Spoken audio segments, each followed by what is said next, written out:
HVO je spreman na savez i suradnju s muslimanskim snagama onoliko koliko su one spremne na zajedničku i odlučnu borbu protiv srpskog agresora. Navodi se uz ostalo u priopćenju Hrvatskog vijeća obrane Hrvatske zajednice Herceg-Bosne. Iz Jajca je evakuirano svo civilno pučanstvo, javlja Radio BiH. Isti izvor javlja da su hidrocentrale Jajce 1 i Jajce 2 uništene kao i svi mostovi na rijeci Vrbas. Kolona prognanika iz Jajca kreće se kroz srednju Bosnu prema Tomislavgradu i zapadnoj Hercegovini. Kolona je duga 15 km. U Tomislavgrad već je stiglo 200 prognanika koji su zbrinuti. U Tomislavgradu mole da se dio prognanika propusti u Hrvatsku.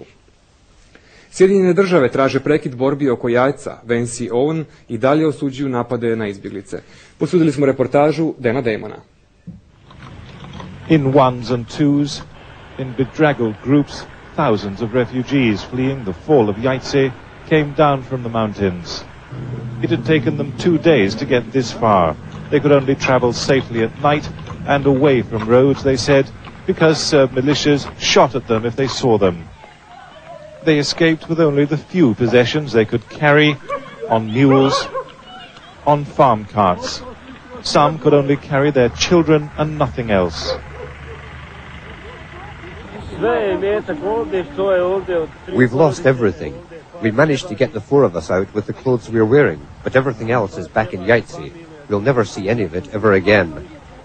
So sudden and huge was the flood of refugees, the newly arrived British protection contingent was asked to escort its first convoy more than a week early.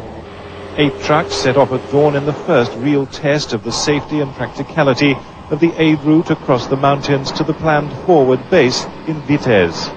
Luckily the weather was good, but even so the grueling journey took its toll. The ambulance broke down and had to be towed most of the way. As night began to fall, with the British convoy still hours away, many of the refugees had arrived in Travnik, 5 miles from the front line. There was no accommodation, little help they could get. They would spend another night in the open. As the Serb offensive continues, many thousands more will be forced from their homes to walk the winter roads towards the British headquarters in Vitez. And that is now just a few miles from the front line. As Croat forces withdrew to set up new defensive positions, and with the likelihood that Travnik itself could fall soon, the collapse of Jajce and the new refugee crisis leads to one inescapable conclusion. British troops could soon find themselves trying to protect aid distribution right in the battle zone, which would force an uncomfortable decision on the British government, either withdraw them or give them the freedom to intervene to stop the fighting. Dan Damon, Sky News.